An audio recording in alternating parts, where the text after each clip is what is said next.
pleasure to speak to you about Last Call. Thank you for having me. Of course, I just had a chance to speak to the co-writers and your co-star. Mm-hmm. And one of the things that I asked him about was how emotional draining this role must have been. So I'm going to ask you the same. And how did you prepare for it? It definitely was emotionally draining. It was like going to the gym every night and just working out to the ends of your emotions. So it was definitely exhausting, but as an actor, that is what I love to do. So it definitely felt like I was, every time we would step on the set, we just felt more confident. We felt so much trust in each other, me and David and Gavin and the whole crew. So every time we did come back to the set, we had that energy to just take it deeper. And we weren't afraid to go there. We got really close during production. So obviously Gavin's my husband, so we're very close. But yeah, it was draining, but it was very, very rewarding at the same time.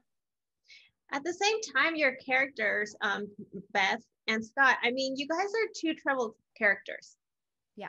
That in a way, you're not only helping as Beth, helping Scott, but Scott is also helping you. I mean, you come out open. It seems like you sort of kind of came to a breakdown with him about being a mother of two.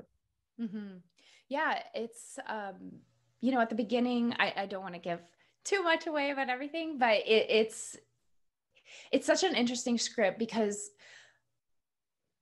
I feel like as soon as you do open your heart up to someone, you become vulnerable with someone, you realize that it's not just a give-take relationship, that everyone has issues that they deal with. Some people might see those issues as bigger issues, smaller issues, but everyone has something that they're dealing with. And if you truly feel like you have someone to speak to, someone to listen to your voice and care about you, I think that you can both come to, like you said, a point where we both come to a break and we both really just open up to each other. And I think that's what's really special about the script. You assume that it's going to be very one-sided, but you do see that just with their connection, they really open up to each other. And now for filming, I mean, it was a very creative concept of doing the split screen. Mm-hmm. And I understand, well, from talking to the gentleman earlier, this was actually something where you were alone in separate locations, but you had an ongoing conversation. It wasn't like it was combined. Yeah, exactly. So how we shot it was 2 one takes, but happening at the same time. So that was amazing as an actor because we didn't have to decide on, okay, who goes first and now who's going to react to that take. It was so wonderful to have the actor that I'm going to do the movie with on the other side of the phone. It felt so real. And having those 2 one takes at the same time was super exhilarating. Just counting down the moments before they would yell action. I was sitting in a van by myself. The camera was actually rigged to the van. So I had a sound guy in the back and just me, and I was on a cell phone.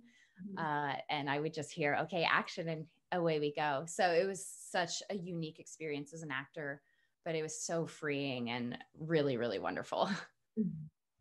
One of the questions I also asked that what were the things that they learned in reference to that were triggering words when it comes to talking to someone, to contemplating suicide? What did you learn from it? I think what I did learn as a person, as Sarah, is that there never really is the right thing to say.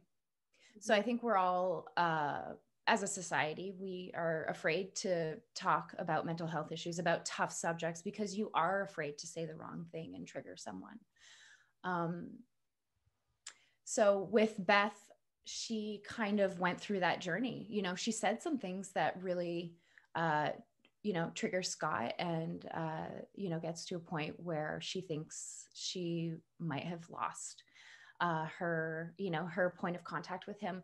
But I think it's important that even if you do feel like you screwed up, as long as your ears and your heart is open, it'll be felt. And, you know, it's definitely a tough issue to talk about. So I don't feel like I'm the best person to give the precise advice of what to say to someone, because obviously Beth didn't, but I think this movie just represents that if you're willing to listen, that is a huge step. You have these scenes where you're just have like trying to have two ongoing phone conversations, trying to seek help. Can you talk a little bit about those scenes? Yes. So those scenes were the most terrifying for me as an actor, because there were so many technical issues that had to work in order for the film to work. So definitely like dialing different extension numbers, remembering those extensions, remembering, you know, what voice I'm speaking to, popping up some websites that you see during the film. And, you know, sometimes mistakes happened, and I would dial and talk to, and I would assume that someone would pick up the phone and give me my lines, but sometimes no one was there. And I'm absolutely not going to say, well, we have to cut now because someone didn't pick up, because that would not be a reasonable, you know, ask. So, so yeah, those parts were really scary, but eventually through the rehearsal, you get to a point where you're like, okay, well, if ABC doesn't happen, then I know I can rely on my backups, or I can just make up the dialogue, you know, of that other person talking to me. So you kind of, thank goodness we had 10 days of rehearsal to kind of figure out those bumps. Mm-hmm. Mm-hmm. And just to start wrapping up real quick, after doing this film, mm-hmm. did your concept of life change a little? Absolutely. Yeah. It really did. After making the film, it did. As an actor, I changed. As a person, I changed. And then once the movie came out, and I had people coming up to me after screenings and sharing their stories, or just being absolutely vulnerable with me, was an incredible experience. It was really hard at first because, like Beth, you're like, I don't know what to say. Like, I'm so sorry. So it was a little bit hard at first, but after a few of those conversations,